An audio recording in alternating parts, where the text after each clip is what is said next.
evening and welcome to the World Affairs Council's Election 2020 project. I'm Patrick Ryan, President of the Council. Tonight we kick off this special series of panel discussions of the key issues that American voters should be informed about as they head to the polls. At the World Affairs Council, we believe one of the things we should be doing is help to prepare our community for this important function of citizenship. So I hope you'll be with us for the next 10 programs, including watch parties for a presidential debate and election eve. Next week, Dr. Breck Walker will chair a panel on foreign policy challenges in Russia, Afghanistan, and North Korea with Ambassador Christopher Hill, Dr. Svetlana Saravanskaya, and Minister Counselor Annie Forsheimer, former Deputy Assistant Secretary of State for Afghanistan. Check our calendar at tnwac.org for details and registration, and bring a friend. A quick note about your host, the Tennessee World Affairs Council. This is a unique organization in our state, a nonpartisan, educational, nonprofit group that works to bring you the world. Global literacy is our goal. You can find out more about our work on the website, tnwac.org. While you're there, I invite you to become a member of the council and to consider a donation to our tax-exempt 501c3 organization. The World Affairs Council needs your support now more than ever. With a suggested donation of $100, you can help the council continue to offer free and public programming to discuss critical global issues affecting American security and prosperity. I'd like to thank Mr. Jeff Mochow of Kansas and Mr. Ward Cornett of Ohio for their gifts of $100 to the council today. Ward and Becky, best wishes to Lieutenant Andrea Cornett, serving aboard the USS Nimitz in the North Arabian Sea. Also, thanks to Herb Marsh for his gift at check-in to the program tonight. Let me mention that this week, new and renewing members and friends making a donation of $100 or more are eligible for a drawing to win a copy of our friend, Professor Tom Schwartz's new book, Henry Kissinger and American Power. We talked with him on Tuesday night, and you can see that interview on our youtube.com/TNWAC channel, along with scores of other informative webinars in our archive. Tom's book on Kissinger is really a terrific read. But join in any case, and please make a donation to support the work we do. Last thing about the World Affairs Council, we are a nonpartisan educational group. We do not provide endorsements or recommendations on the partisan questions of the day, including the upcoming election. The assessments and opinions of our guests are their own. China. 14 years ago, when I was a student of Professor Yang Zhong at the University of Tennessee, after I retired from the military, I was struck by the books and documentaries I was reading and watching about, quote, rising China. This wasn't the China I had visited in the early 1980s as a Navy officer. But when we arrived in Beijing and Shanghai and other cities with Dr. Zhong on a study abroad trip, I marveled at row after row of new blocks of high-rise apartments and businesses, gleaming cities lit by spectacular light shows amid stunning historical landmarks. It was enough to knock you over, and that was some years ago. Now, the United States and China are looking at one another with new sensibilities. There's more talk in the public arena about confrontation where before there was cooperation. The Secretary of State went to the Nixon Library recently to critique 50 years of the opening with China, and he had very little positive to say. There's talk in the air about decoupling, trade wars, alliances facing China, and talk about wars. What are we to think about the future relationship with this global giant? That's why we've invited 4 wicked smart people to talk with you tonight. We planned for enough time for an insightful conversation with our chair and your tough questions. Understanding the US-China relationship is part of your charge as a citizen as you get ready to elect the President of the United States for 2021 to 2025. Please listen and choose wisely. Leading you through this conversation is my great friend, Professor Susan Haynes. It's my privilege to welcome her and thank her for serving as your chair for the program. Susan Turner Haynes is an assistant professor of political science at Lipscomb University. Prior to her doctorate, she was selected as a public policy and nuclear threat fellow at the University of California, San Diego. Haynes' research specializes in Chinese nuclear strategy, Chinese nuclear proliferation, how global politics is transforming China's weapon modernization 2016, It's a book that she authored, and she also serves as a board member for the Tennessee World Affairs Council. Susan, welcome, and thanks for chairing our panel tonight. Thank you, Pat. Honored to be here. And the floor is yours. Please have a good evening. Thank you. Again, I am very honored to be here, especially among such esteemed guests as we have here on the panel. As Pat mentioned, I don't think that it bears reiterating that China is absolutely critical to U.S. foreign policy, to the world as we look forward into the future. I think that if you look at the platforms of both parties, you can see even back from 2016 to now, the emergence of the prioritization of China on the world stage. Really and truly, China is at the front of everyone's minds. And I think that because of that, it is absolutely appropriate that we begin the World Affairs Council's series for 2020 election topics on the topic of China. Before we begin our conversation, I want to introduce you to my esteemed colleagues on the panel tonight so that you can have an idea of their background and their considerable expertise. Dr. Yang Zhong is a professor of political science at the University of Tennessee in Knoxville. Go Vols, as Pat mentioned, he had studied under Yang for a study abroad program in China, and I did as well, which was really a wonderful experience. Yang's main research interests includes Chinese local government and politics, mass political culture in China, Sino-US relations, and relations between China and Taiwan. Of note, again, that he has led multiple trips of students on study tours to China. And both Pat and I are participants of that and very grateful to him for leading those trips. Bonnie Glaser is a senior advisor for Asia and the director of the China Power Project at the Senior Center for Strategic and International Studies in Washington, where she works on issues related to Asia-Pacific security with a focus on Chinese foreign and security policy. She is also a non-resident fellow with the Lowry Institute in Sydney, Australia, and a senior associate with the Pacific Forum. Ms. Glaser has worked for more than 3 decades at the intersection of Asia-Pacific geopolitics and U.S. policy. So welcome. Jeremy Goldkorn is the founder and director of Danwei, a research firm which began life in 2003 as a website that translated and analyzed Chinese media, internet, government regulation, and censorship. The Financial Times acquired Danwei in 2013, and he moved to Nashville, Tennessee in 2015. He is a co-host of the Seneca podcast and editor of SupChina.com. Interestingly, he once rode a bicycle from Peshawar to Kathmandu via Kashgar and Lhasa. Google that map route. You'll be very, very impressed for sure. And John Scannapieco is another member of our board. He is head of the global business team at the Baker Donelson law firm in Nashville. He works with companies doing business in China, Europe, the Americas, and Africa.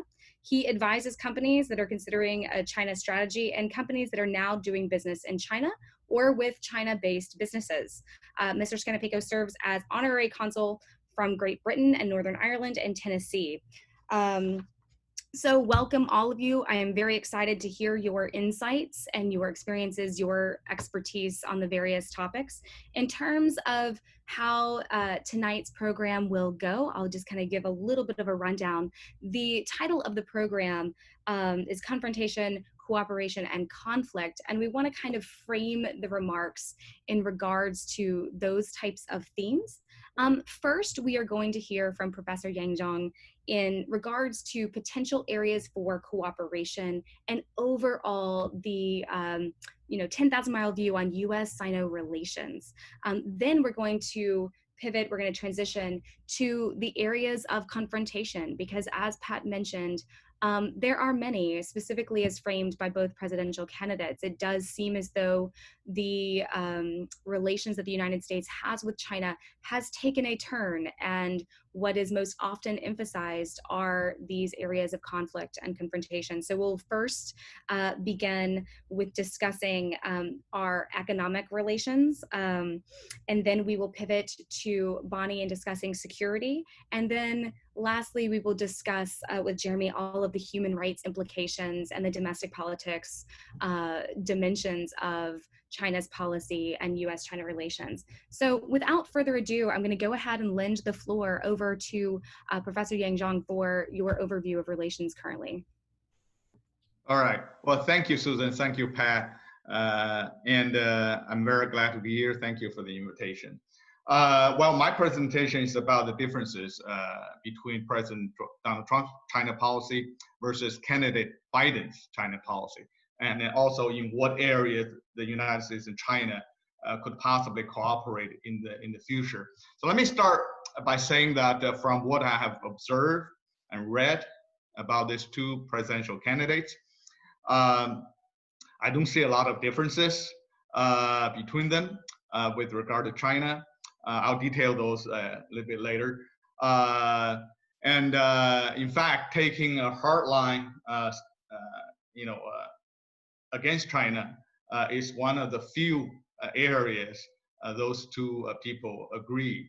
Policy toward China is probably the only area that the Republicans and Democrats in Congress right now seem to agree on. If you look at the bills that have been passed recently on a bipartisan basis, regarding Xinjiang, Hong Kong, Taiwan, the bills have been passed overwhelmingly on a bipartisan basis in Congress by both Democrats and Republicans. I think both parties, I've heard, both parties have come out in admitting the engagement policy, with China has failed in the last 30 years. The United States has always taken a missionary kind of approach toward China. Christian missionaries in the late 19th century, early 20th century went to China to bring civilization and gospel to China. And in the last 30 years, the U.S. government has tried to preach China on human rights, civil liberties, democracy, and the rule of law. But many people could argue that the missionaries, the Christian missionaries, had probably more impact in China than the U.S. government in the last 30 years in changing China. So now let's talk about, kind of like a very brief review of Donald Trump's, China policy. So his initial China policy purely focused on trade imbalance between the two countries. He campaigned on the theme that China exploited U.S. In trade. China may use, our money or, American money, referring to the huge trade surplus against the U.S. to fund China's rapid economic growth. China manipulated its currency to gain advantage against the United States, et cetera, et cetera, et cetera. I don't think candidate Trump and even President Trump in his first 2 years in office had consistent strategy vis-a-vis China. This is actually in contrast with his Russian policy. From the very beginning, Donald Trump wanted to improve strategic relations between U.S. and Russia. So that's why the Russian Gate scandal. So with regard to China, it was purely on trade. And Donald Trump actually invited Xi Jinping to his Mar-a-Lago, resort early on in his administration in April 2017. Only a few, at that point, only a few state leaders were invited to visit the United States. So the support, reported they had a good meeting, and Trump said he was honored to meet President Xi. It was a sort of like get to know each other kind of a meeting. I don't think they talked substantially about a lot of things. So actually a few months later, November 2017, Trump, paid a visit to China, and he was well received by the Chinese, and by President Xi. During that trip, he said that President Xi was a very respected leader in China, a greatly respected leader in China, to use his words.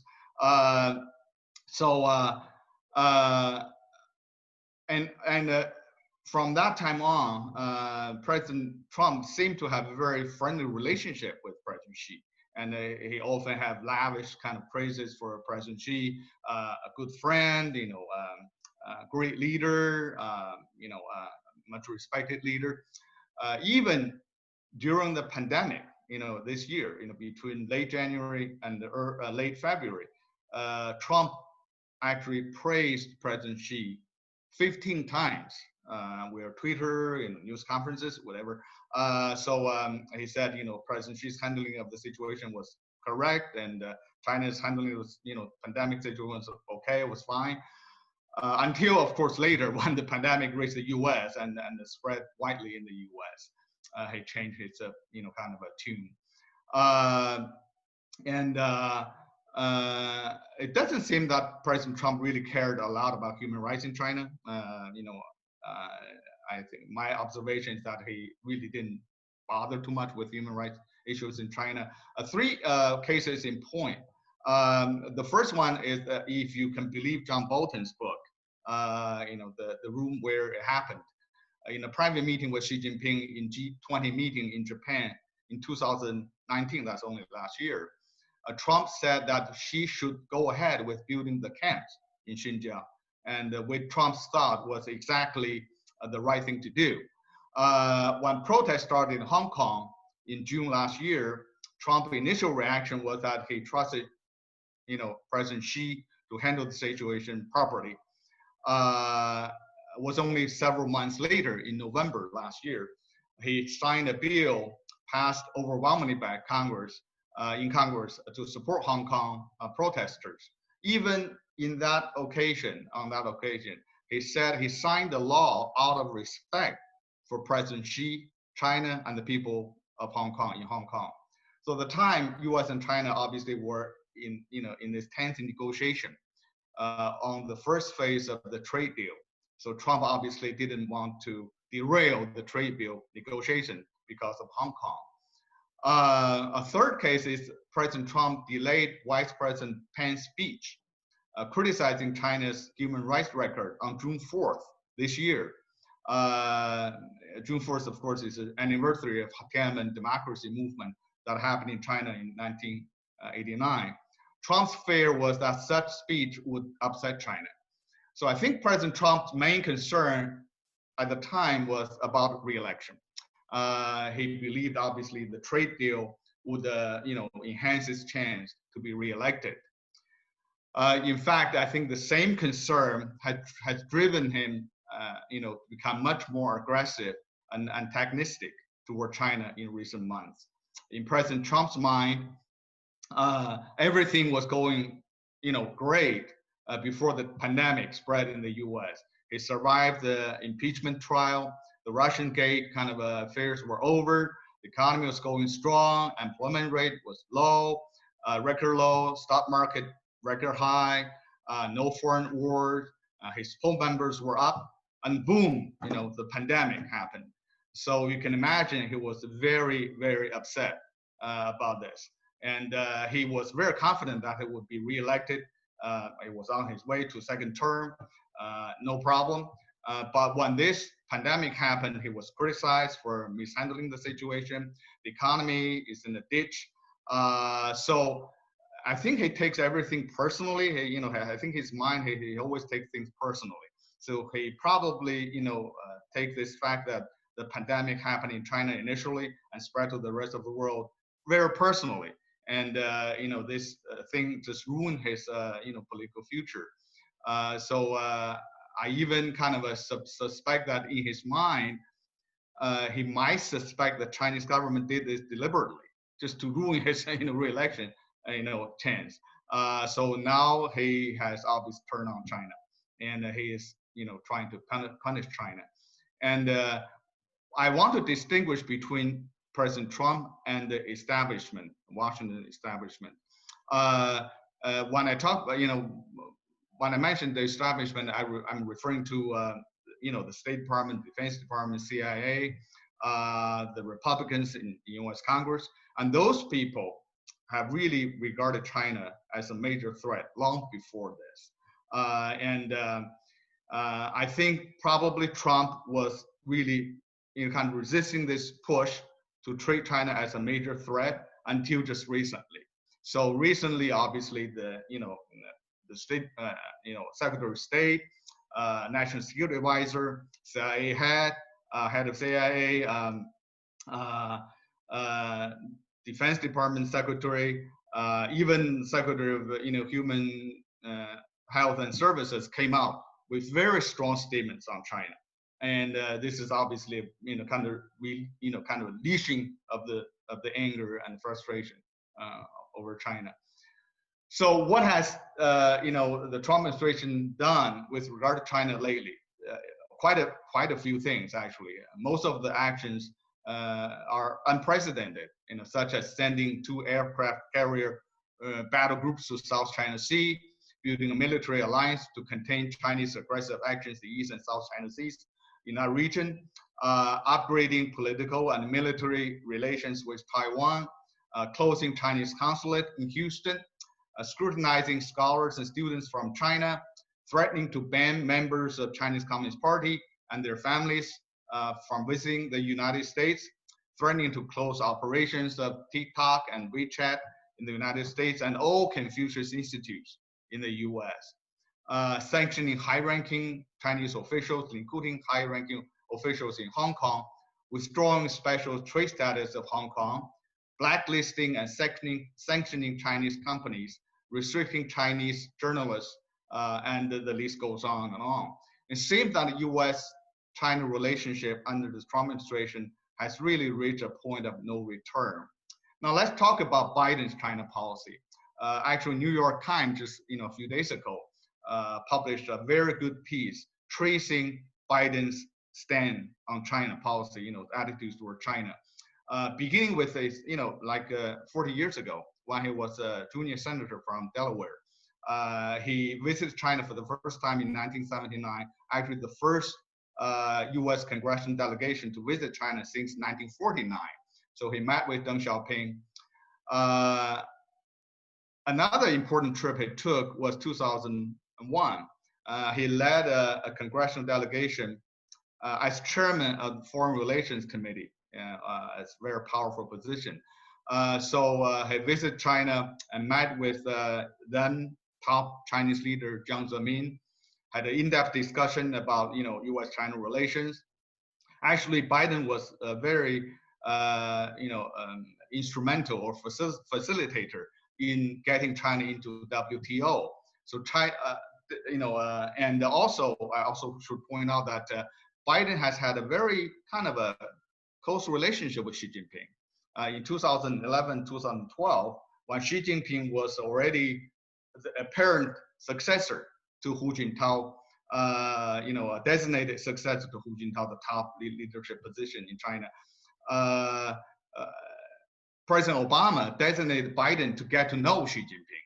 And because Xi Jinping at the time was vice president of China, and of course Biden was vice president of the United States. So they actually met within like a 1 year, 2 year period. They met 8 times. Biden visited China, and Xi Jinping came to the U.S. to visit as vice president. And so they actually kind of at the time had a very close relationship. So definitely Biden was in the camp of the engagement. He was hoping, obviously, democracy, civil rights, human rights would, materialize in China.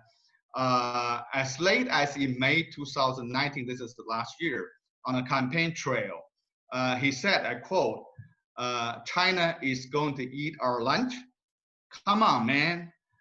China is not competition for us. So he didn't change even until like last year. But everything has changed since then. I think that now he calls Xi Jinping a thug, and he clearly supports the sanctions of Chinese officials and for human rights violations. He supports pushing back on China's unfair trade practices, intellectual property thefts. He's in favor of reinforcing the U.S. as a specific power by increasing U.S. military naval presence in the Asian Pacific region. He said he will use the federal government's purchasing power to bring manufacturing of critical goods such as PPEs and pharmaceuticals to American homeland. So on many positions, he is very similar to Trump right now.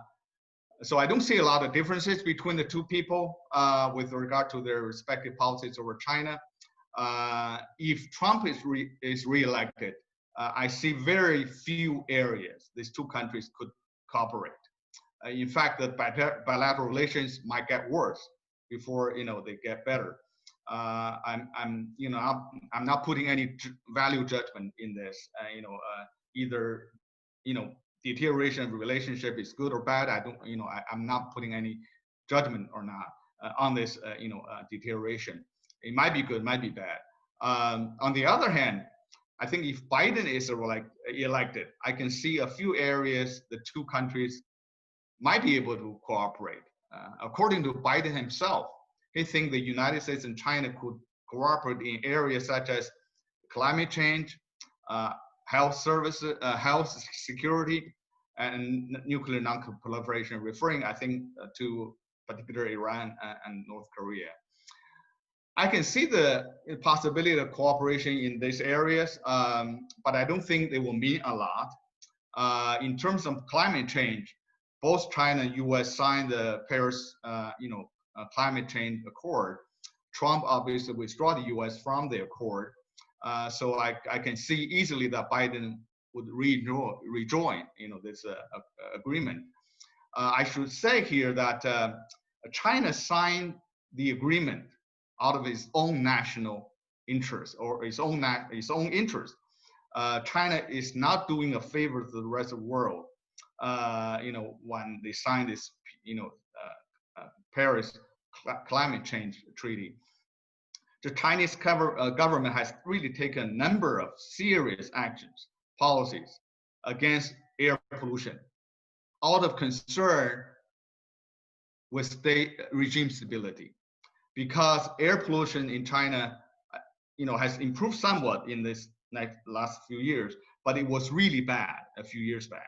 And people were complaining, people breathed kind of like a bad air when they step out of their house or apartment.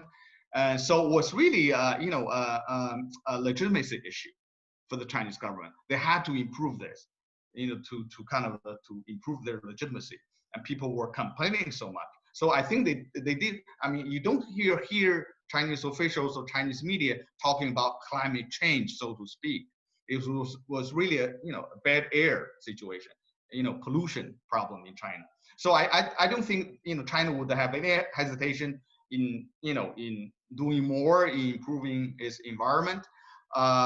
With regard to the health security, to be honest, this is about coronavirus, I think. And just imagine, what if China is the country who first succeeded in finding the vaccine?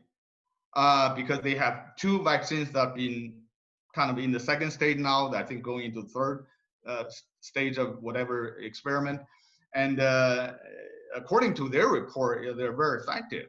And what if they found this thing first? And there's a kind of a race, it's sort of like in the battlefield right now, is finding this vaccine. So I think in the Biden administration, I think he would be open to accept some kind of help from the Chinese government in introducing this vaccine or whatever, buying the vaccine from China. But in the Trump administration, I don't know. I mean, I don't think he will, he would consider this a loss of faith, loss of prestige of the United States. I'm pretty sure that Chinese government will use this as a weapon. I don't have any question about that. Chinese government would use this vaccine as a possible diplomatic weapon to improve its image and its influence around the world. So I think, in that area, I think the Biden administration would be happy to have some kind of cooperation with China. Now, with regard to nuclear proliferation, of course, President Trump withdraw from the nuclear treaty with Iran. So I think Biden would probably revive that treaty. China would have no quarrel about that at all. I mean, that's obviously, that's in Chinese interest. And Professor, we might want to shift Okay, with the. I'm just 1 or 2 minutes. I'll Okay. be done. I think overall, my prediction is that this adversarial relationship with China is not going to end either way. I don't think Biden's going to change this, relationship fundamentally. It's really structural in my view, due to the huge differences, ideological differences between the two countries, and also the fact that China is getting stronger and stronger, not only economically but militarily. And China is the only country that can challenge American supremacy, domination in the world. So for these two reasons, I think this relationship, I don't really have a very optimistic view on this relationship. And but we can talk about the other stuff, in the Q&A section. Thank you. Absolutely. Thank you, Professor. And I know you were about to go into like nuclear proliferation. I think we'll have a lot of discussion on that probably with Bonnie and security as well as the Q&A. So I think we'll have a good back and forth there. But thank you for that overview. And as you had mentioned, there has been a considerable shift from amiability to hostility in U.S.-China relations, and really with all of the multiple actions that you outlined in terms of unprecedented U.S. action towards China. I think no one would equivocate that we appear to stand at a precipice here, and that in U.S.-China relations, and therefore all of those of you who are watching, that's why it's all the more important for us to inform ourselves before we go to the polls on these issues and on U.S. foreign policy in both areas. So getting into the details of all the confrontation, because as the professor mentioned, confrontation does seem to characterize relations, and it doesn't seem to be the case that that's going to change here in the immediate future. So with that in mind, we want to go forward and look at the details of these areas of confrontation. We have Zhong Scannapieco here, who's going to be discussing specifically economic relations between the US and China, the trade war, everything that entails, investment, trade, tariffs, all of that. So Zhong, if you want to give us some details there and distinguish the two candidates in those areas. Sure. That's a lot of stuff to cover in just a little bit of time, so I'm going to hit some kind of high points. I do agree with Dr. Zhong on the engagement, I think, policy that the U.S. has followed for 40 years. The hope being that by supporting the growth of the economy and as that standard of living would increase, that China would adopt what I'll call more Western style democracy, or principles of democracy and capitalism and other things, I guess, that we find synonymous with, Western democracy. But the Trump administration literally made, in my opinion, a 180 when they came into office. And I think, you have to look at, this is a complicated situation because on the one hand, China is our biggest competitor globally in all areas that we're going to discuss today and then some. But at the same time, they're also one of our biggest, I don't even customer, but trading partner. I mean, we rely on them, they rely on us. They need us, they need to sell their widgets to us so they can get foreign currency to then go out and buy the resources that they lack, because China is woefully under-resourced with a huge population. In order to keep that machine moving, they have to do this. And so we really need each other. And this is very different from, say, the USSR, US, dynamic that I remember growing up with as a kid. They were our enemy, but if we traded one penny with them, I'd be surprised. So there was no economic relationship. So here it becomes very, very complicated as to how do you do all the things that we want to have done, but at the same time, we got to maintain some relationship because we rely on, them. I have clients every day that call me about drafting a new agreement to go into China, to make more investment in China, just as maybe not even as often as I have some saying, hey, I want to come out of China.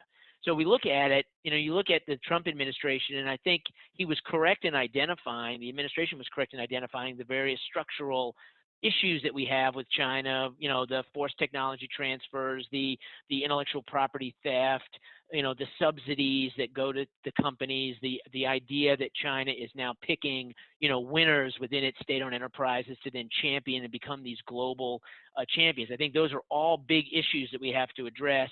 But it seemed like, though, then the administration pivoted, because I think this is what the president does, and he focuses on the deficit, the trade deficit. Somehow that is the measure. Because, again, I think he looks at most things as a zero-sum game. I'm winning or I'm losing. And with the trade deficit, he says, if I have a deficit with you, I must be losing. The U.S. must be losing. And so a lot of the focus, I think, goes to that. And a lot of, I think, if you look at the actions that he's taken, I think all focus on a lot of this idea of a trade deficit. And, we'll talk about it in just a second, but the phase one deal we did with China, really didn't talk a lot about those issues that of the structural nature, but they focus more on the idea that China is going to buy more, from us as a way maybe to get that, that deficit down. So if you look at what the administration has done, say, over the last 4 years, and you can't just focus on just what it's done to China, you have to look at what it's done in the world, because I think they're all related in some way. We redid a bunch of trade agreements. So we redid Korea, although there really wasn't a whole lot done there. We had steel and aluminum quotas, and we got some more auto imports, even though we really weren't even close to the quota that we had to begin with. Redid NAFTA with USMCA. That took a lot from the text of TPP, the Trans-Pacific Partnership, that had been previously negotiated. And then, of course, the administration immediately withdrew from it when they came into office. You also had just recently a limited trade agreement with Japan. But again, that was very limited, to get Japan to the table. I agree. I won't talk about certain things. So it was very limited what they did. A lot of that, again, was taken from TPP. But even the agricultural concessions that they got, the allocations they got were a lot less, because most of the allocation already been given out, in what became CPTPP when the other nations went ahead without us. And then, of course, a very limited agreement. I'm from New England, so anytime you can sell more lobsters to the EU, I'm happy. And so that was a recent deal they did there. And then, of course, his big arrangement with China has been tariffs and then sanctions, we'll talk about, and then, of course, this phase one trade deal. And on the tariffs, you have your aluminum and steel tariffs under Section 232, and then you have your 301 tariffs that really covered. I guess when they were at list 3A and B, we were almost at maybe about 80%, I think, of all goods, traded between the country, imported from China. List 4 would have gotten us all the way, and then when they signed this deal, the list 4 went away, and and they reduced some tariffs. But I think those tariffs now cover about 90% or so of all the components, so all the stuff we use to make other stuff. And then only about 70% of the consumer goods are still covered. But that's kind of where we were. And the idea, I think, with the administration, from people I've talked to and what I've read and the rest, is that by putting these tariffs on the imports, that will somehow decrease our trade deficit, but also put pressure on China then to come to the table and then work on some of these other issues. Again, it brought them to the table, I guess, to do this, what became known as the phase one deal. But, that was China had committed to purchase about $200 billion worth of products, from the U.S. over a 2-year period. But really, in a lot of cases, that was just going to get us back to even, because the tariffs had been imposed since the summer of 2018, especially if you look at the agricultural issues, because then China immediately obviously retaliated with tariffs. And our agricultural exports to China went, down to almost nothing. And so again, you look at where we were and what he's done. You've got now the situation where, I think, as Professor Zhong really noted, I mean, they barely speak, it seems like, and it seems to be getting worse and worse with the current administration. And all he seems to know is, I'll just put more tariffs in place. Well, pretty soon we're going to run out of things to tariff. We have now, if you look at on the investment side, we have the Committee on Foreign Investment in the United States, CFIUS, a lot of Chinese investment, state-sponsored investment in U.S. companies, either to acquire them or to license much-needed technology. So we, in August, I guess now of 19 or 18, I don't know, time seemed to fly, they passed the FIRMA, so the Foreign Risk Review Modernization Act, and that expanded the scope of CFIUS. While, most people really didn't come out and say this, others did, that it was directed at China, and it really expanded that scope of the committee now to review what used to be only if Chinese companies, say, or any foreign company was going to take controlling investment in a U.S. company. Now they expanded it to include certain non-controlling investments, and it was the big focus on technology, what they called critical technology, foundational technology, emerging technology, and all these definitions are still being worked out by, our side. But the idea was to then really watch what China was investing in and then possibly restricting that. I mean, we work on deals all the time, and especially with our Chinese clients, we really on the front end now walk through a whole CFIUS analysis just so they know what the risk is of whether that transaction will be ultimately found to not involve national security risks or unresolved national security risks. So you also have within FIRMA an increase in export controls, again, looking at where the U.S. companies were exporting technology. And so with China now, you've seen even recently, even some more changes. So it used to be I'd ask, okay, where is this going? Who's it going to? Well, it's going to ABC company in China. Well, now you have to even get beyond that and really start looking at, the end user, the end use beyond more of what the, your customer, because now the Chinese government and the Chinese military have such close relations with a lot of Chinese companies. So again, you're starting to see a lot more restrictions on what U.S. companies can do and where they can sell. You're seeing this now also in like the semiconductor.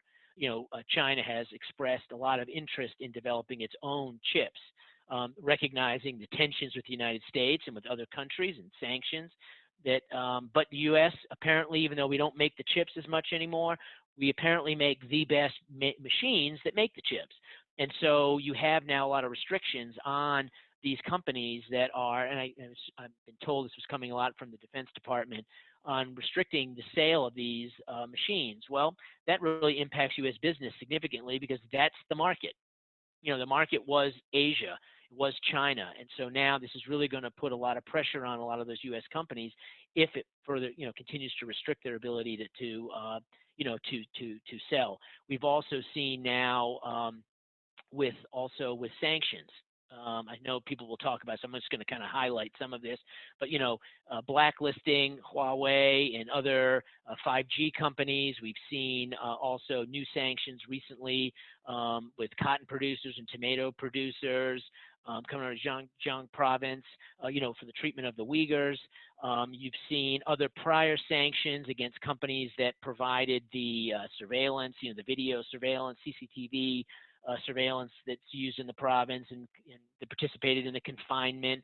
So you're seeing a lot of these sanctions. As Professor Zhong mentioned, we also have withdrawn Hong Kong special status, which then really as a tool against China really doesn't do much to China, but it hurts U.S. businesses in Hong Kong as well as in as well as Hong Kong businesses, for what's going on. So, and there are others too. I mean, and the goal being to decouple U.S. from China. I mean, that's the goal. I just don't know how really that's going to happen because we are so intertwined in our business relationships now. I just don't really see that happening. I don't really think that's in the best interest of the United States either. Now, I'm not saying we still do business and all that as a way to condone, let's say, some of the, human rights abuses that I know Jeremy will talk about, and some of the other national security issues that I'm sure Abani's going to talk about later. But we are so interdependent with each other that we really do need each other. We've got to figure out a way that maybe where we can compete on the one hand and collaborate on the other. And I think that is a big difference in some of the policies of, say, President Trump in his reelection and what we're likely to see in 4 years if he gets reelected, and also with Vice President Biden if he gets elected. I think we're going to see more compete and collaborate with the Biden camp than we will with the Trump camp. But, in looking at China and the U.S. policy, we've had this whole America first that comes from President Trump. We hear it a lot, and that has seemed to then translate into America alone. Because, and as I said earlier, when I first started talking with U.S. policy, how we have then even interacted with our allies on trade issues with, the 232 steel and aluminum tariffs with a lot of our allies, our fight with the EU over Airbus, Boeing, that dispute, and some of our other allies around. I mean, Canada just, in the U.S. and Mexico just entered into the USMCA, but several months later now we've imposed steel and aluminum tariffs again on Canada. And so as a result, it's alienated a lot of our friends that we probably could use in that I'll say on the confrontation side of our relationship with China, but we really don't have them as friends really. And I think, again, that's going to be a big, a big difference. And what it's doing is now it is incentivizing, I believe, China, Russia, and our allies to decouple from the United States in the long term. Can't trust the United States. We're not a good trading partner. So as a result, now you're starting to see these other countries enter into free trade agreements without us. I mean, TPP is a perfect example where they took up that mantle. Japan took up the mantle and got it across the finish line without us, I think surprising many in the United States. And you're seeing other situations where countries now are acting without us. And that is, I think, problematic long term. And I think it also hurts our ability to confront a country like China that has the economy of the size of China and that will continue to grow, over time. So that's kind of, I think, where we are. I think it's exactly like Dr. Zhong mentioned. It's one of confrontation, sanctions, and tariffs. I think, it's the stick, lots of stick, not many carrots. Whereas I think we used to be more carrot and maybe we didn't have much stick before. So with the Trump campaign, again, it's there's not a whole lot being said. I mean, we've got his bullet points, and then you've got a lot of what he says on the stump. He still talks about, like everybody wants fair, enact fair trade deals. He's got some Made in America tax credits, again, trying to reshore manufacturing, especially from China back to, the United States. But again, they're unspecified as to how they'll do it. And now they focused on a couple of industries that I've seen mentioned, pharmaceutical and robotics, but there's not a whole lot of details of how that would really be implemented. Again, you've got tariffs, because he seems to like tariffs. So they're talking about tariffs on companies that do not move jobs back to the U.S. So, and I think this is a big difference between the Trump camp and the Biden camp. So whereas the president looks at any company that leaves the United States to go somewhere else, whether it's Europe, Africa, South America, or China, he wants to tax or tariff whatever they're doing because he sees that as, I guess, unpatriotic in some way. And I think the Biden camp makes a distinction between those companies that are leaving the United States, say, for example, in manufacturing in China, because they want to access the China market, or maybe they want to access the Asian market. But they're not necessarily going to China to manufacture their products to then bring them back to the United States for sale. That's where I think the Biden camp will be looking to maybe impose tariffs or some sort of tax, but I think as a way to maybe incentivize them to, come back. So if you look at then the Biden camp, I agree with Dr. Zhong as well. I think that China is, because now it's the only thing that has bipartisan support, is we don't like China. So I agree. I think he's somewhat limited in what he can do. I think you will see the 232 tariffs hopefully kind of drift away over time. I think the China tariffs that Trump has put in place, while he criticizes them, I think he's stuck with them because that really is the only leverage that he has maybe to negotiate on the collaboration piece or to try to get them to move on the trade side. I also think you'll see the Biden administration reach out and do more bilateral approach, not the America alone, but more of a multilateral approach. And so I think he will try to repair all of these relationships that have become frayed or damaged in the Trump administration in Europe and other places bringing then those countries together to then develop a policy then that can be used to confront, to deal with China. Because in the past, China seems to respond better when they're getting pressure from multiple points than just say the U.S. So again, the Biden camp has very similar policies though on trying to reshore and create more jobs here in the United States. But I think if Trump gets elected, you're going to see more of the same, more harsh, approach. I think with the Biden camp, you're going to see more of that cooperation, collaboration, but also recognizing that we're competitors. And I think that's where I think we'll do a lot better. So, sorry, there's a lot unfortunately, there's a whole lot to cover. There is a lot to cover, So, absolutely, on all of these topics. We could spend, yep. I mean, a lot of time. Whole days. But Yep. Thank you, John. And I know people are going to have you. questions, so we can kind of keep discussing these issues as people have questions. But on the point about more stick and less carrot, I don't think there's a better segue for security, sadly, because I do not think that is an area of a lot of cooperation. So Bonnie, without further ado, I'll go ahead and lend it over to you to discuss our security relations with China. Well, thank you, Susan and Pat and the Tennessee World Affairs Council for inviting me to join the panel today.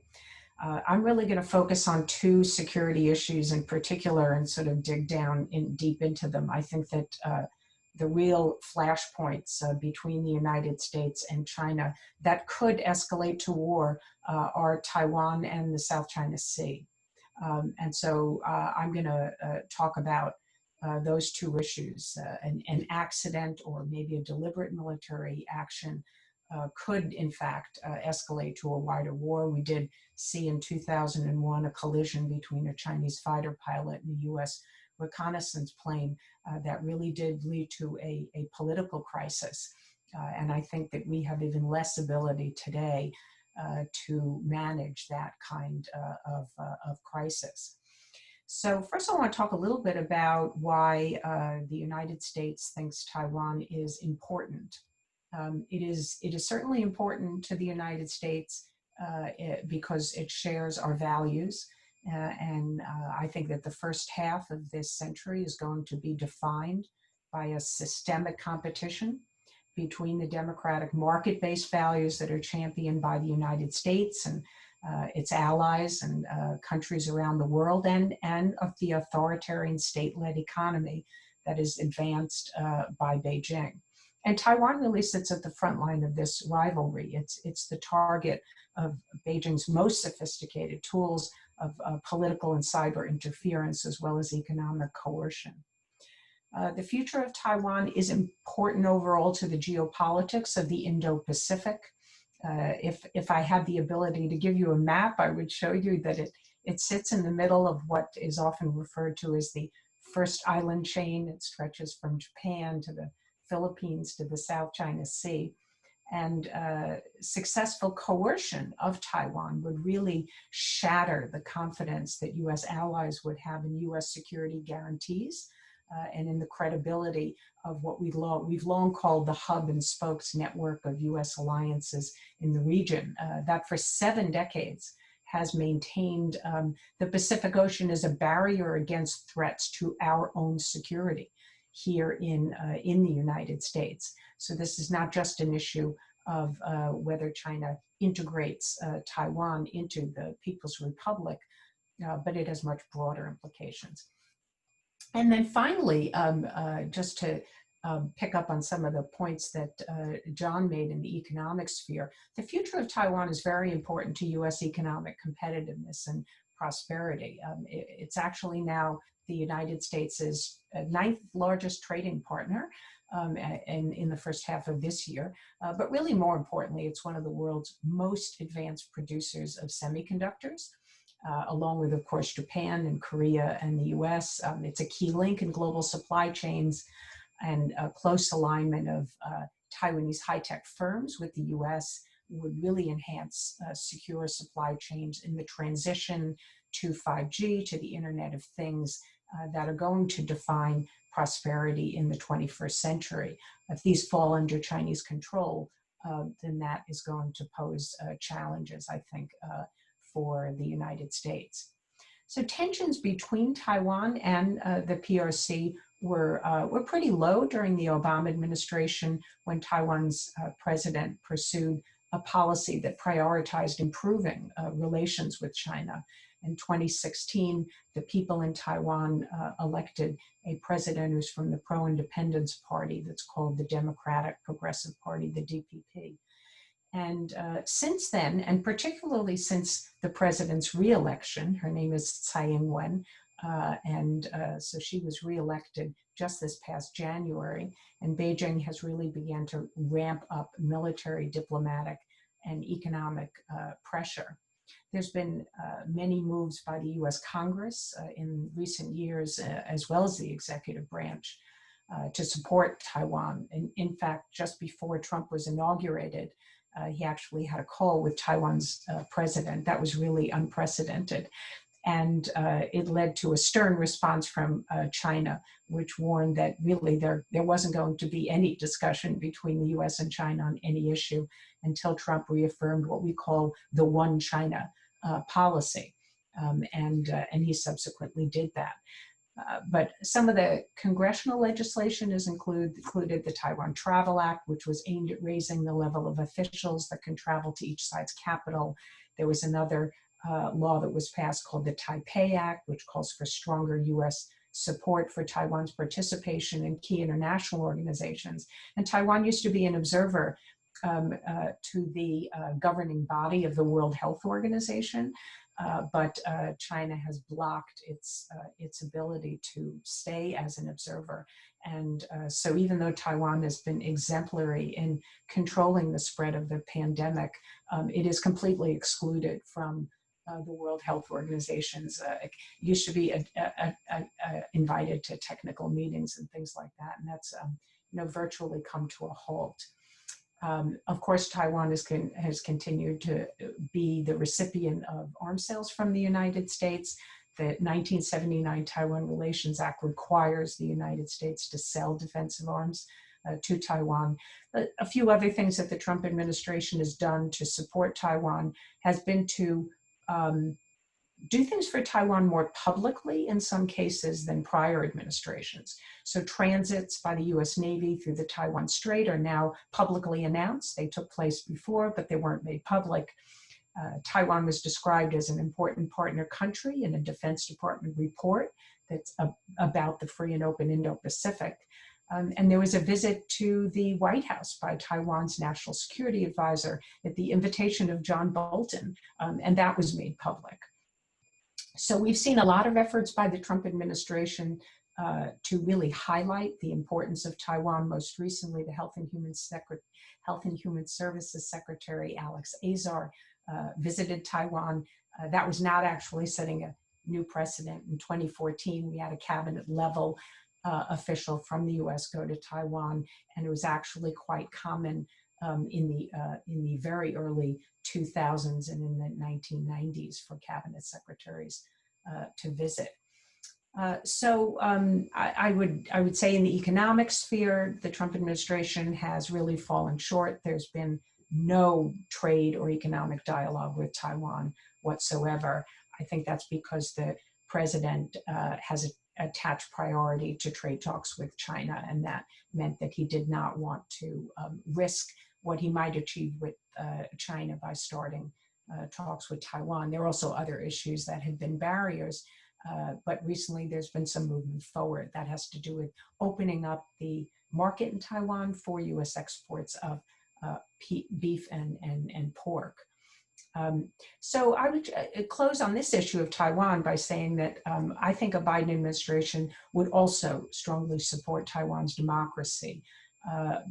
As president, if elected, I think Biden would certainly sell arms to Taiwan. He would try to help Taiwan regain its observer status in the WHO, and he would work with Taiwan on global health and cybersecurity and other issues. Cooperation in sensitive areas relating to defense would probably continue, but I think would be kept more quiet, far less public than the Trump administration. I think a Biden administration overall would be more cautious to avoid provoking China. And I think that would be a difference. And Biden would probably be more likely to actively encourage the resumption of cross-strait dialogue between Beijing and Taipei that has been absent since Tsai Ing-wen was first elected in 2016. So then a few points about the South China Sea. Again, I wish I had a map. The South China Sea is huge. It is the largest sea body after the 5 oceans. There are over, oh, somebody's got a map for me. That's so cool. There are over 250 reefs, atolls, and shoals, and virtually the entire maritime area in the South China Sea, as well as all the land features, are disputed among the 6 claimants. So the 6 claimants are China, Taiwan, the Philippines, Vietnam, Malaysia, and Brunei. And China's claim is the biggest. It's often depicted as a 9-dash line that encompasses about 90% of the South China Sea.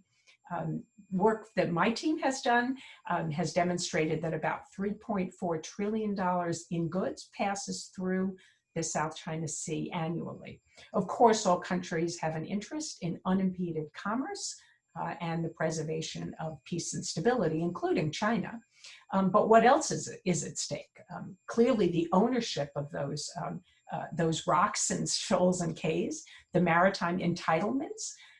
They're each probably entitled to no more than 12 nautical mile territorial sea because of a ruling that found that none of those land features can have a 200 nautical mile exclusive economic zone. There's a significant amount of oil and gas. This is particularly important for the Philippines, Malaysia, and Vietnam. There's fish stocks that are very plentiful. There's the issue of freedom of navigation, which I'll talk about in a second, for military vessels. There's the exclusive rights of countries to the resources within their EEZs that extend from their coastlines. And then there's the larger issue of the rules-based order and international law. So in 2015 and 16, China dredged and made these tiny reefs into huge islands, which they then transformed into military bases. And a tribunal that was formed under the UN Convention of the Law of the Sea found in July of 2016 that this 9-dash line claim is actually not legal, and China has no basis to claim resources that are inside other countries' exclusive economic zones. So Beijing rejected the ruling and did not take any actions to really bring its policies in line with it. And then in response to these excessive maritime claims under the Obama administration, US Navy ships were dispatched to conduct freedom of navigation operations. We call them FONOPs. And the Trump administration increased those operations. China has viewed some of the US Navy's actions as aggressive. They have tried to even, in one case, interfere with one of the operations and came within just a few hundred feet of a US Navy destroyer, which was really potentially quite dangerous. Both the US and China have conducted major military exercises in the South China Sea. Dr. Zhong just mentioned that the US had 2 carrier battle groups there for the past month. That was actually not unprecedented. It's just the first time since 2014 that we've had a simultaneous 2 carrier operation in the South China Sea. And China just fired missiles into those waters, testing even its so-called carrier killer missile, which is the DF-21D. So it's very difficult to estimate what, if anything, the Biden administration really would do interesting. This is a very tough problem. China has, to some extent, already changed the status quo in its favor, but it does seek to further strengthen its control over all the waters and potentially the land features. And it is really determined to prevent any activities by neighboring countries that challenge Chinese sovereignty. So the Trump administration has been actually very vocally supportive and in standing up for the rights of these countries. And if the United States doesn't do that, then these countries will accommodate to China, even though they want to preserve their own independence. So I think that the Biden administration would attach great importance to international law, even more than the Trump administration has, Biden might even try to get Congress to support the United States becoming a signatory to the Law of the Sea Convention. And the Democrats would have to gain the upper hand in both houses in order to achieve that. But this is something that I think would be very important. Biden would be sensitive to the possible charge of being weak in the face of Chinese bullying, since he was vice president when the dredging and militarization took place. And Obama was accused of doing too little to prevent it. So my last two sentences, I just want to quickly highlight a few other issues that are important to pay attention to in the area of security. China's civil military fusion program, where they are trying to create a very smooth transition or ability to transfer technology from the civilian to the military sector. How we respond to China's growing missile threat in the Asia-Pacific region. The U.S. has withdrawn from the International Nuclear Forces Agreement, the INF Treaty, and China has the largest missile inventory in the world, and 95% of that inventory is in the range of what had been banned by the INF Treaty. The Trump administration wants to include China in arms control talks, but I think that's going to be very difficult to achieve. So that'll be a challenge for Biden if he is elected as well. And then there's China's role in the Korean Peninsula, which is something else that I think is important to pay attention to going forward. Korea is going to come back to bite us in the next administration. Kim Jong-un is not going to be quiet for much longer, in my view. And then finally would be the Belt and Road Initiative and how the U.S. should respond to that. So I'll stop here and happy to take questions. Thank you, Bonnie, very much. I'm going to go ahead and in the time remaining, we're going to pivot to Jeremy to give us an overview of human rights before entering Q&A. Thanks, Jeremy. Okay, I'll be brief. First of all, I do agree with all the panelists that the only thing there is bipartisan consensus on at the moment in the United States is that we need to be tough on China. May I quote from a Wall Street Journal article today, quoting Kurt Campbell, the top Asia official in the Obama State Department and now a senior advisor to the Biden campaign. He said, I think there is broad recognition in the Democratic Party that Trump was largely accurate in diagnosing China's predatory practices. And by that, I think he's referring to everything from the South China Sea to business and trade problems. So I don't think a Biden administration will mean that we suddenly have a sunny relationship with China and everything is great and it goes back to the way it was 10 years ago or even 5 years ago. But what I do think is important is that what we are seeing in the last, particularly in the last few months, is almost a sledgehammer approach. I edit a daily newsletter about China news, and for the last few months, the newsletter goes out at about 5 p.m. Central Time, 6 p.m. Eastern Time, and for the last few months, the last couple of hours of the day have been terrifying because me and my colleagues are like, what is Pompeo going to announce at 4 p.m. that we're going to suddenly have to cover? Or what is Trump going to say or tweet at 4 p.m. that we're going to suddenly have to cover? And it feels like that despite the fact that the United States has many, many, many legitimate grievances with China, it feels to me like that the approach to China is very much, let's bash him, slap him in the face. There's not a lot of considered action. A very concrete example, just in the last 24 hours, news has come out that about 1,000 Chinese students at US universities have had their visas canceled because they allegedly have ties to the People's Liberation Army. And this has been established because they studied at universities and even high schools. Some of them even never went to university in China. They came for their undergraduate degree to the United States. They went to high schools or universities that had some kind of relationship with the People's Liberation Army. Anyone who's been in China for longer than about 3 weeks knows that the People's Liberation Army is everywhere, and they have their fingers in all kinds of things. And just because a student went to the Beijing Post and Telecommunications University does not mean that they're a spy. But now we're kicking these people out. And what are we doing in the United States? We are causing a Chinese brain drain. The most talented immigrants, the most talented artificial intelligence engineers, the most talented people are no longer going to want to come here because of these fairly brutish actions that many of them seem designed. It's sort of like a macho thing. You know, Mike Pompeo makes these statements, we're not going to take it anymore. So does Trump.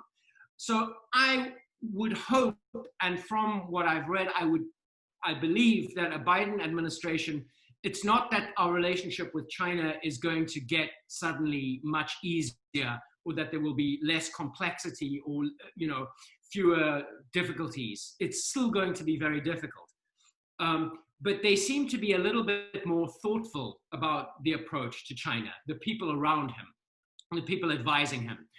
In contrast with, you know, one of his top China trade guys is the economist Peter Navarro, who previously was an obscure figure,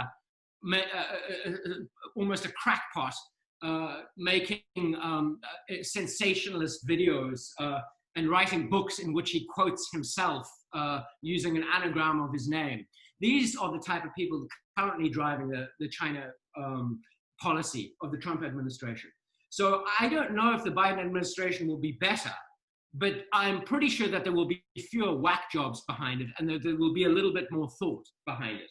And I'm sorry if that sounds too partisan, but I don't believe that if you look at the reality of what's been going on, I don't think that you can deny that the way the administration is dealing with China is a sort of an approach of very strong rhetoric and brute force that is often applied in the wrong places.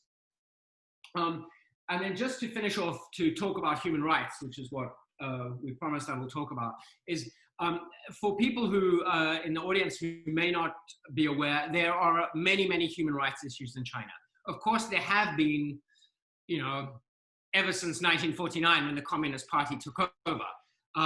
But in many ways, the last 8 to 10 years, particularly since Xi Jinping became top leader, have seen an acceleration of some pretty appalling practices. So you have more than 1 million Uyghurs, a mostly Muslim ethnic minority in Western China, in internment camps that are supposed to re-educate them to not be extremists, but that are essentially concentration camps.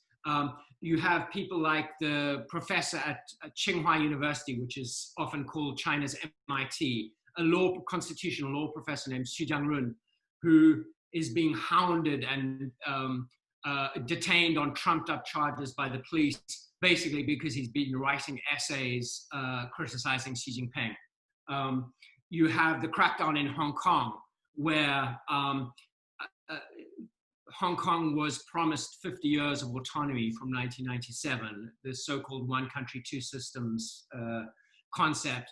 And now you have the central government essentially mandating very restrictive policies in terms of education. The freedom of the media is being seriously impinged on.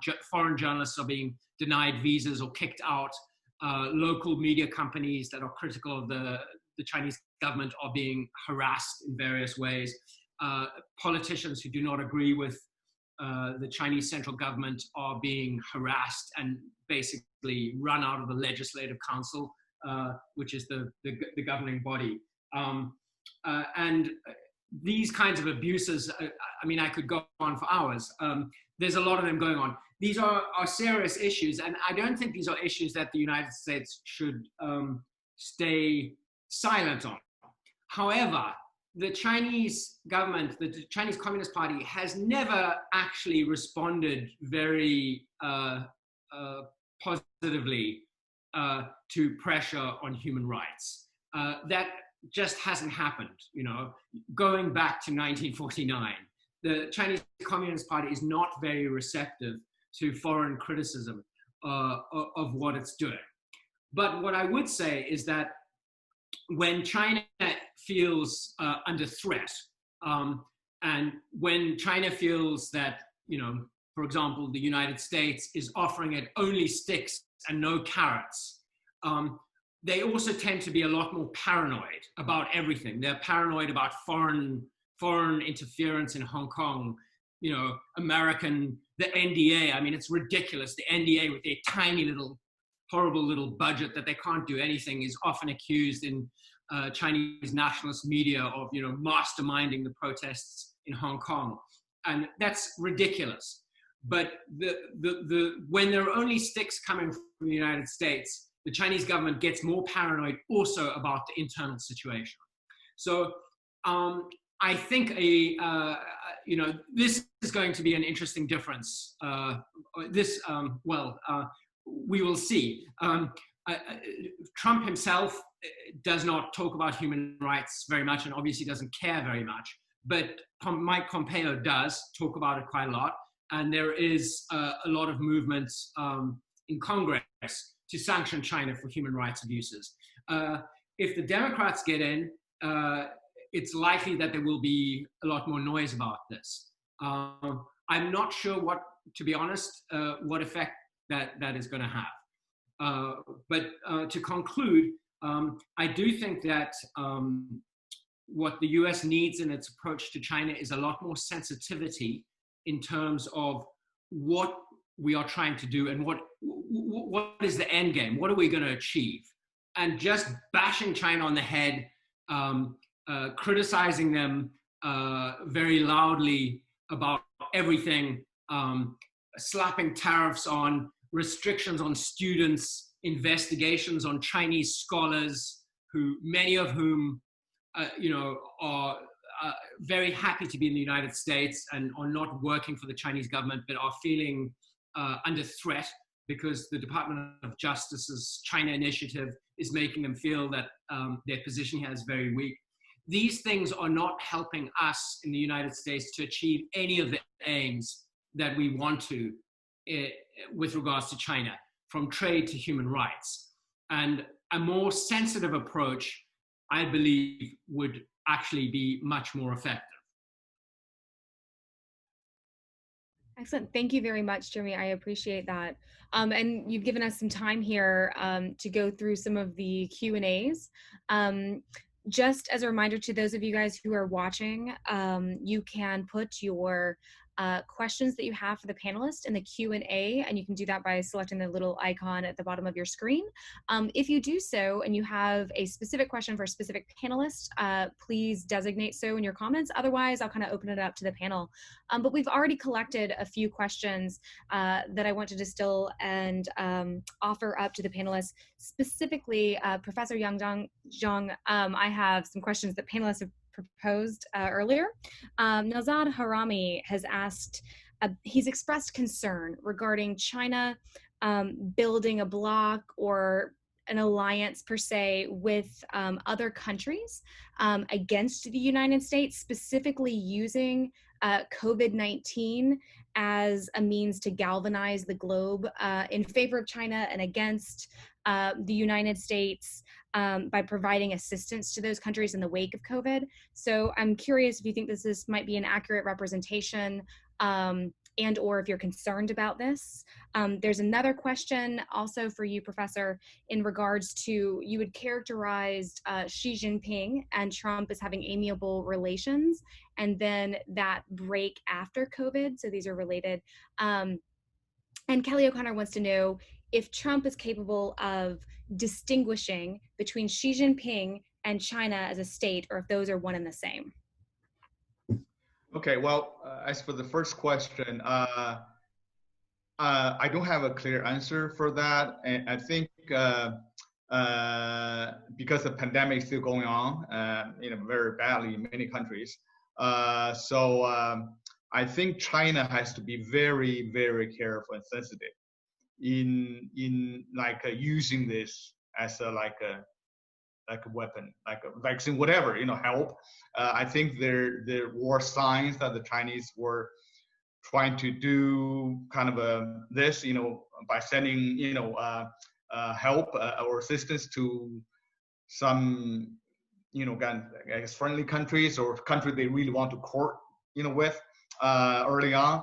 But I think China actually is on the defense right now, and because the pandemic has not stopped, and it did originate in China, and I don't think this is time for China to. I mean, for example, they had like a huge celebration. I don't know whether celebration is the word, but like a award-giving kind of ceremony to give award to those people who contribute to the prevention or spread of the disease in China.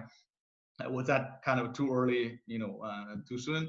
And because the rest of the world is still suffering, and like India is suffering, many other countries, Bangladesh, Pakistan.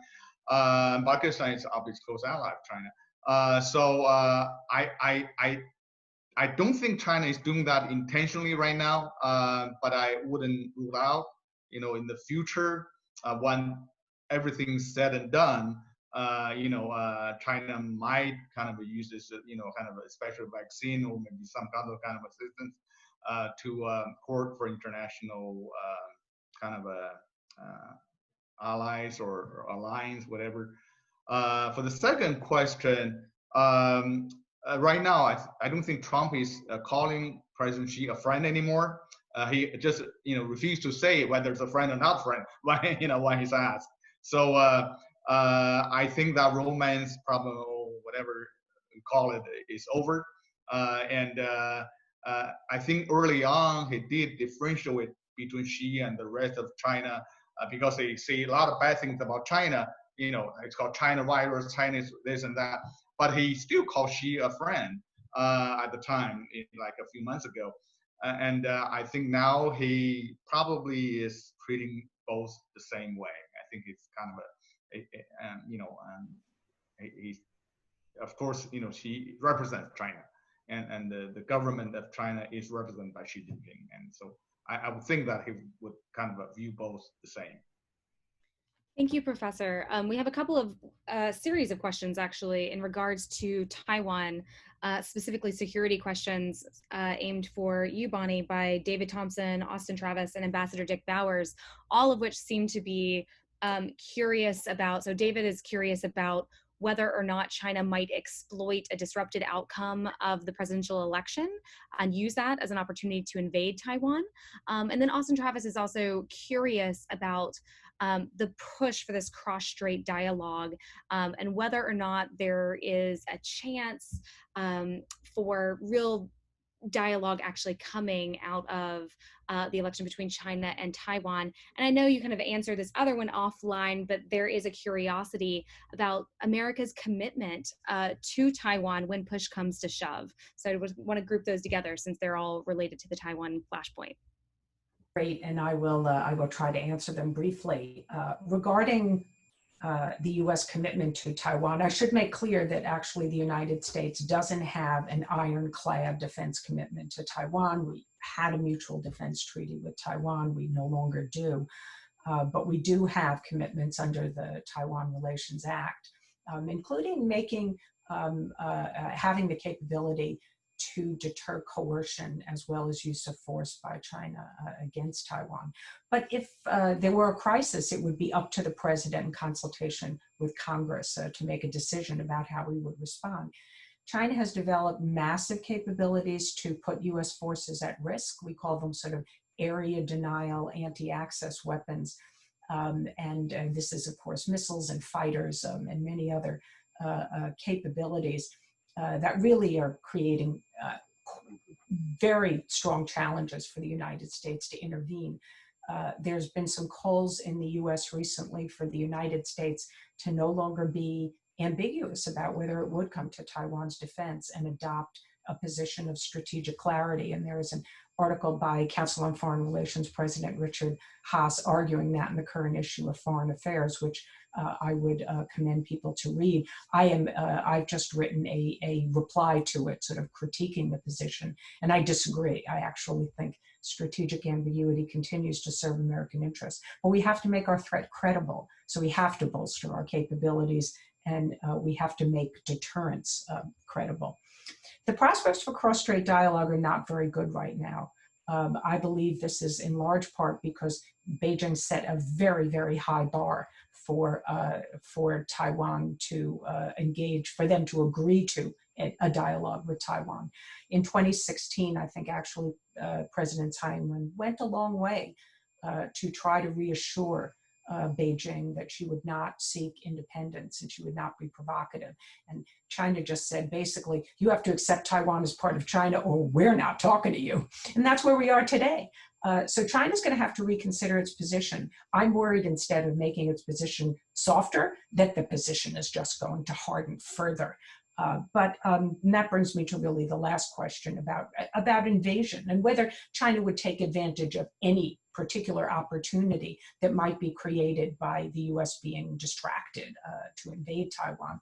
My own view is that China has a lot of interest at stake in trying to continue on this path of peaceful unification to through, yes, some coercion, but also to persuade the people in Taiwan that they just have no other choice. They might as well just join the PRC. Because use of force would put at risk many of China's other interests that I think are actually more important in a sense, because Taiwan isn't going independent. It's not going anywhere. It's 100 miles off of China's coast. The US doesn't support Taiwan independence. It only has 15 remaining small diplomatic partners in the world. So my view is that China wants to achieve national rejuvenation. That's the Chinese dream. He wants to strengthen China's role in the world. He certainly wants China's neighbors to pay deference to China. And all of these interests would be put at risk, I think, if he were to invade Taiwan. So I think he actually is not given up on the use of peaceful means, as well as, of course, pressure and coercion. But to me, he is not as urgent as some people believe him to be. So the capabilities are developing, and we should strengthen our own means to deter a Chinese strike, but I don't think that one is imminent. Thank you, Bonnie. We have a few other security questions. One in particular, I know Herb Marsh mentioned earlier in our show about military modernization, Chinese military modernization, but Breck has followed this up, Breck Walker, about the DoD's recent release of the annual report on Chinese military power, and specifically the disclosure that China is building up its military, which it has been. You know, that report usually details that each year. But with that, what do we think, and this is for you, Bonnie, but it also is for the rest of the panelists, what is China's geopolitical policy objectives in light of this modernization and this buildup? And can we expect aggression in the future? Well, I was just briefly say that I don't rule out Chinese use of force, and we are seeing very limited use of force along the Indian border, mostly with clubs. But now in the last few days, we've seen reports of warning shots even being fired, and I don't rule out the possibility of a larger skirmish along the Indian border. But I do think that the PLA hopes to be able to use its growing capabilities to coerce countries to do what China wants them to do. I don't believe that China actually sees a war with the United States or solving the South China Sea by force as really in Chinese interests. So, you know, we always talk about Swinz's line of, you know, sort of winning without fighting. I think that the Chinese military knows it hasn't been to war since 1979 with Vietnam. And I actually think they're not necessarily confident that they could deliver Taiwan, for example, to seize and hold control over it. But their capabilities are growing. There are some people in China who I think are overly confident that they could use military force. But I found in my own conversations, not only with the Chinese military, but militaries all over the world, that they tend to focus on their deficiencies rather than their strengths. They never think they're ready to go to war. But if they are asked to do so by the civilian leadership, and in this case, it would be by the Chinese Communist Party, there is no doubt that they would do so. Thank you, Bonnie. And that gets to Campbell. There's one thing, I don't think Xi Jinping is planning a war in Taiwan, but this is a man who sees himself as having a historical mission to, in his words, you know, the great rejuvenation of the Chinese nation. And his other phrase that he kind of stole from America is the Chinese dream. This makes for an unpredictable situation. I don't think there's a plan to take over Taiwan militarily, and I don't think Xi Jinping or anyone in the senior Chinese leadership actually wants a war. But we're in a situation where you have some very you have a very ambitious man in charge of China. Thank you, Jeremy. That gives me a good segue to Campbell's kind of related question to that. And this is open to everyone. But if push came to shove, if that actually occurred, either in Taiwan or in India, whether by intent or by accident, if there was a skirmish that escalated into military conflict, to the panelists, do you think that the US would intervene, and how so? So my short comment is that the US is more likely to get involved in any contingency in which a treaty ally is involved. That really means the Philippines. We are required under treaty language that if Filipino military assets, forces are attacked, that the United States would come to their aid. And the Trump administration has in fact been even more explicit that this applies to the Philippine holdings in the South China Sea. And there are several of them. There's one in particular that's called Second Thomas Shoal, where the Philippines has a small number of Marines that are sitting on a decrepit ship that's falling apart, and they have to keep resupplying it and fixing the ship. And every once in a while, the Chinese have tried to intimidate the resupply process and prevent things from being resupplied. And there could be a situation there with, if they actually tried to use force against Filipinos, that the United States would get involved. I think it's highly unlikely we'd get involved along the India border. We have not been involved in China-India issues in the past that have involved the border. So I don't think that there is much potential that we would get involved in any contingency there. Well, my expectation is that the U.S. will be involved with the Taiwan issue if Taiwan is attacked militarily by the mainland. Of course, you know, there are all kinds of contingencies, and I'm pretty sure the Pentagon has probably some war games, plans, contingencies, you know, already kind of developed, drafted up, even in consultation. I wouldn't rule out the possibility they consulted the Taiwanese on this.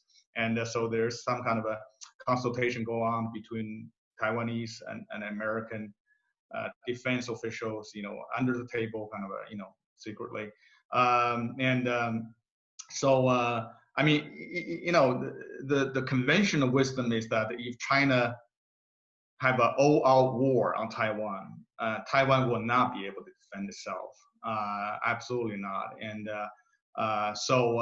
you know, how long can Taiwan hold on, you know, until the American, you know, come to help? But I think probably the plan or the strategic thinking is that China has to think it twice or three times before they do this, because of the price they have to pay for this. You know, they can take over Taiwan militarily, physically, but it's going to be, you know, China's going to pay a very, very high price. And so I think that's probably, you know, in the back of the mind of the Chinese, you know, when they want to take any military action against Taiwan. Thank you, Professor. I think that with the amount of time that we've gone over, just about 5 minutes, not too bad, but I do want to provide time for closing remarks. So I want to thank everyone for providing us your insights and your perspectives and what's ahead, what we can anticipate for U.S.-China relations. I'd like to provide the floor to anyone who has some final remarks, but also Campbell has a great question that I think is a nice wrap-up question, which is if you have any book suggestions, any reading suggestions for somebody who might want to dive more into this topic prior to Election Day.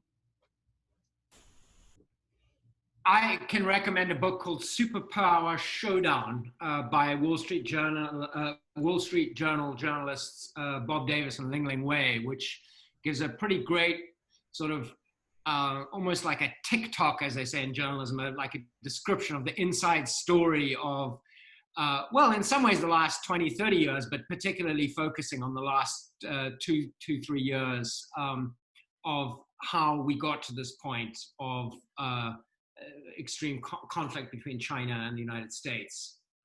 Not conflict, extreme tension.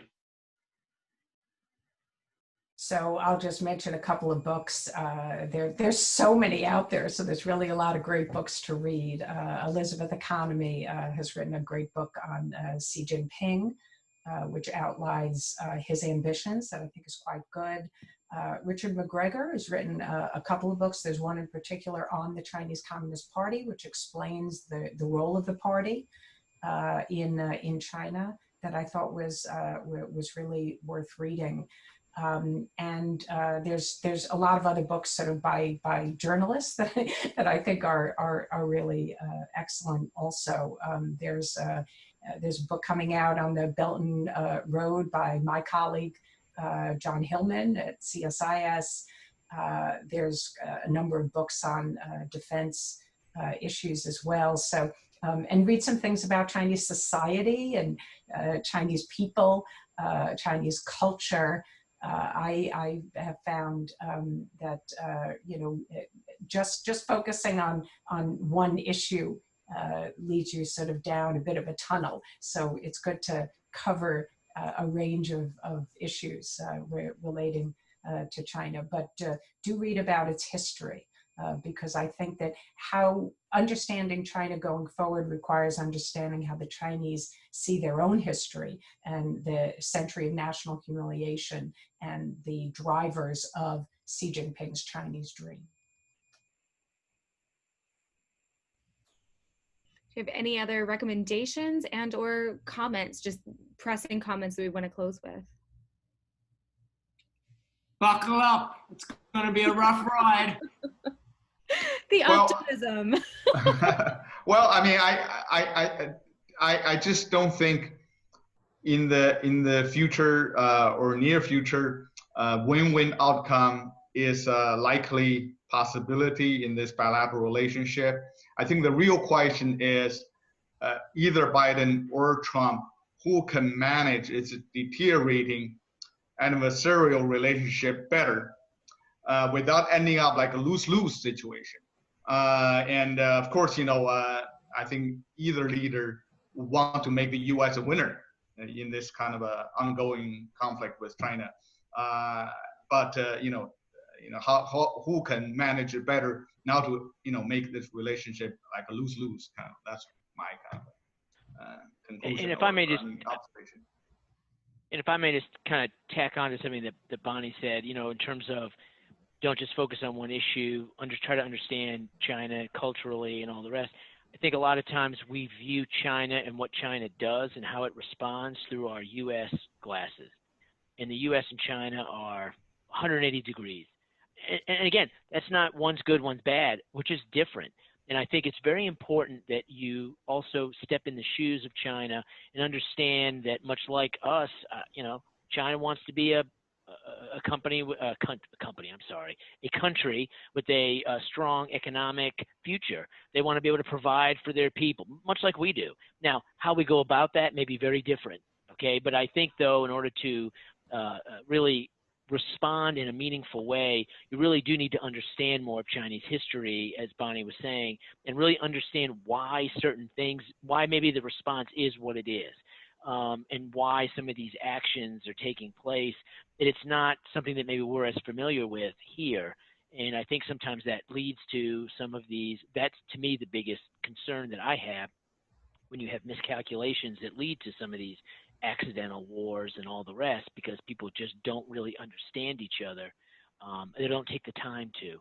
But that was something that I think as just a citizen in the United States, you really should try to read books and really try to understand, because I think it will help you make a more meaningful decision, and also understanding these issues better, and really then who maybe is taking a better, more reasoned approach. Absolutely. Thank you, John. I mean, I think that, highlighting the peril of having a caricature of China is really important. And also it highlights the importance of panels like this. Obviously, there is so much more that we can say, but that this panel shows the complexity of the issue, and that it isn't good and bad or hero versus villain, but in fact, there's a lot of nuance to the relations that really need to be teased out. And as both Bonnie and John were saying, that you can get to know Chinese culture, Chinese history, and et cetera, to know the depth and the context of those relations. So I appreciate those comments. And I appreciate Campbell's comment as well, or question, in regards to how to learn more, because it's really important. And the Tennessee World Affairs Council is here because of people like you, people who want to learn more about the globe. So hats off to all of you who are listening and watching, because you're engaged and because you care and because you want to learn more before you vote. And on that note, I want to encourage you to continue to engage with the Tennessee World Affairs Council and continue to attend these webinars, because this is the first of a series of webinars. If you would like to see what's up next, you can look at the tnwac.org calendar. And be back next week at this time. It's going to be our second in our Election 2020 series. Dr. Breck Walker is going to be the chair of the evening, and the topic of next week's panel is going to be Foreign Policy Challenges, Russia, Korea, and Afghanistan. So tonight was all about China. They got 3 countries to cover next week, so I don't envy that conversation, but there's a lot of depth and there's a lot to discuss there. Breck Walker's guests will be Ambassador Christopher Hill, Dr. Svetlana Severanskaya, and former Deputy Assistant Secretary of State for Afghanistan, Annie Forsheimer. Registration is open at tnwac.org, so I encourage everyone to go ahead and register there. And thank you again for being with us this evening and for being engaged.